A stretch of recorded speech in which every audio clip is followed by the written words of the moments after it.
Баялаг үтгэгчдийг дэмжих холбооны 21 аймаг 9 дүүргийн салбар хорон дарга нарын анх дугаар зөвлөгөө өнгөрөгч нэм гарагт боллоо. Баялаг үтгэгчдийг дэмжих холбоо байгуулагдсанаас хойш холбооны удирдах зөвлөл тогтмол хуралдаж нийтдээ 22 удаа зөвлөлдсөн байдаг. Тэгвэл энэ удаа бүх салбар хорон дарга нарын дунд анх дугаар зөвлөгөөнийг зохион байгууллаа.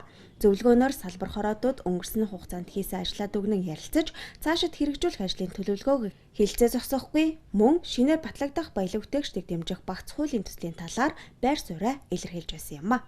Аймаг дүүргийн салбар хороо гэдэг нь өөрөө чухал зүйл. Ягаад гэхээр одоо өнөөдөр бид нар аймаг дүүргийн салбар хороодын удирдлагын зөвлөгөөнийг анх удаа хийж байна. Тэгэхээр энэ одоо бас одоо цаган болсон үйлдэлтэй. Тэгэхээр энэ зөвлөгөөнийг одоо зохион байгуулж байгаа зорилго бол өөрөө нэгдүгээрт нь баялаг үтгэгчдийг дэмжих одоо багц хуулийн хуультай нэгдүгээр холбоотой. Тэгээ хоёрдугаар одоо бас одоо бусад энэ жижигхэн төлөвлөлттэй холбоотой баялаг үтгэгчтэй холбоотой татварын болон орчны одоо янз бүрийн хуулиуд дээр бол бид нар бас санал авж байна. Одоо энэ чинь нөгөө мэдээж хууль одоо хэдий батлагдсан ч гэсэн бид нар эргэж энийг одоо бас хуулийн ахил шин төслийг бий боловсруулж одоо бас цааш нь оруулах тий одоо санаа оноогоо гаргах одоо ийм одоо үйлдэл хийж явж байна. Метро чанаа дайчин ч гэдэг юм уу шинжийн компани яг Доронтой аймгаас юу авж ийнэ гэхээр нөгөө Доронтын хийсэн борцогч нь амтгүй байна. Доронтын хийсэн кям амт муутай байна. Бид нар Улаанбаатарын ямиг авна. Бишээ дээрээс нь Хятадаас аим оруулж ирж идэнэ. Тиймэрхүү байдалтай байгаад байгаа. Удирдлагчны албан тушаалтны болохоор нөгөө компани за би ямар ч та нарт ийм нэг гаргаад тавьчин та нарт гээд би учир зүггүй агентлаг төрийн албаагчдаар та нарыг өдөртөх хүн шахуулаад байхгүй та нар ямар ч нэг сонссон хэмээгээд байж байгаа ч л гэсэн. Тиймэрхүү байдалтай байгаад байгаа ер нь бүх аймагт баг тийм л байгаа гэж бодож байна. Худалдан авалтынхаа хувийг тодорхой байдлаар бас тусгуулдаг, дараад нь энийг дүгнүүлдэг. За тэгээд бид бүхэн одоо бас мэднэ энэ төрийн худалдан авалтуудын мэдээлэл юунууд бүгдээрээ шилэн дансны хуулиар уран тусгагдаад явдаг. Тэгээд шилэн дансны хөтлөлтөн дээр нь бас хяналт тавьдаг бас нэг тиймэрхүү аймаг орон нутаг дээр нэг тийм одоо юу гэнтэй баг байвал нь яадаг юм бол тэр нь одоо засгийн газрын тогтоолоороо батлагддаг.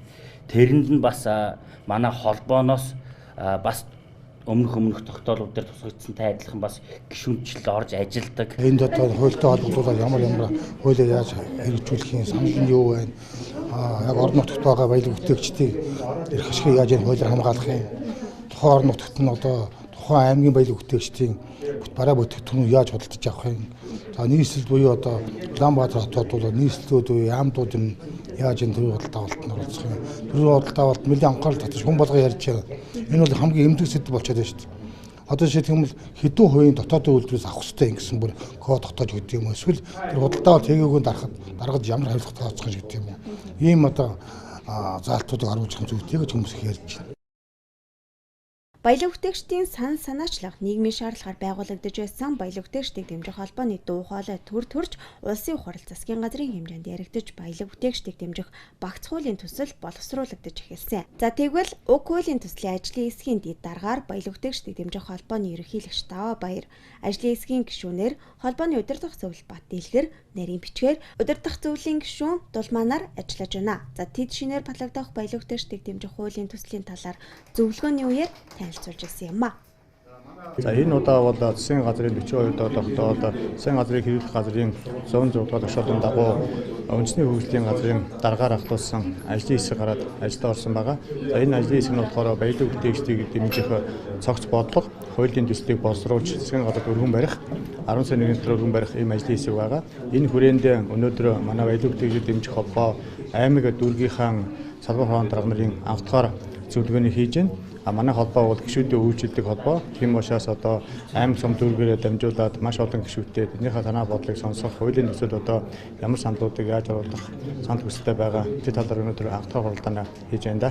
Хоёр хууль нэг бодлого дээр бол ажлын хэсэгт орцсон. Өнөөдөр бол баялаг үтгэгчдийг дэмжих холбооны удирдах ажилтнуудын зөвлөгөөн болж байгаа. Энэ дээр бас энэ салбар хороодын дарга нар улаан удирдах ажилтнуудаас энэ хуулийн дээр манай холбоо ямар байр суурь баримтлах уу, юуг тусгаж өгөх үү, баялаг үтгэгчдийн эрх ашигыг юун дээр хамгаалал болох вэ гэдэг талаараа бол өнөөдөр маш сайн ярилцж байна. За баялаг бүтээгчдийн дэмжих холбоо маань баялаг бүтээгч цэгийн маань сайттай болсон байгаа. За энэ хүү сайтн дээр маань болохоор мэдээлэл одоо цаг үед юу болж ин тэ зөвлөгөө мэдээлэл бүх одоо аймаг, сум, дүүргүүдээс ирсэн бүх мэдээлэл орж байгаа.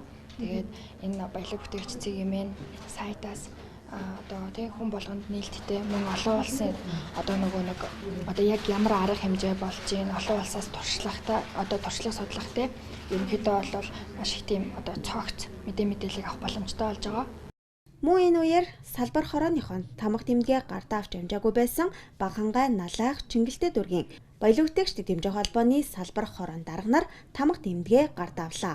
За ийхүү баялаг бүтээгчдийн дэмжих холбооны салбар хороон дарга нарын анхдугаар зөвлөгөөн амжилттай болж өндөрлөлөө.